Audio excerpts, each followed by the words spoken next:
অতিরিক্ত বিদ্যুৎ বিল প্রত্যাহার, ঘন ঘন লোডশেডিং বন্ধ, মনু থেকে পোয়াংবাড়ি পর্যন্ত সড়ক সংস্কার, কৃষিজমির সেচ নালা মেরামত এবং বকেয়া সামাজিক ভাতা অবিলম্বে প্রদানের দাবিতে শুক্রবার বিকেলে পোয়াংবাড়ি আরডি ব্লক কার্যালয়ে ডেপুটেশন দেয় সিপিআইএম। কর্মসূচিতে উপস্থিত ছিলেন দলের রাজ্য কমিটির সদস্য মিহির পাটোয়ারি, জগদীশ দেবনাথ, হারাধন দাস, রঞ্জিত ভৌমিক, তপন ত্রিপুরা সহ অন্যান্য নেতৃবৃন্দ। ব্লক এলাকার বিভিন্ন পঞ্চায়েত থেকে বিপুল সংখ্যক কর্মী সমর্থক অংশ নিয়ে দাবি দ্রুত বাস্তবায়নের আহ্বান জানান।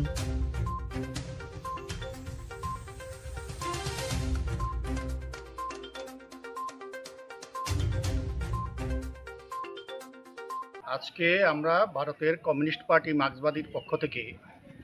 আমাদের অত্র এলাকার পোয়াংবাড়ি ব্লক এলাকার জনগণের অত্যন্ত গুরুত্বপূর্ণ দাবিগুলির মধ্যে 8টা দাবিকে চিহ্নিত করে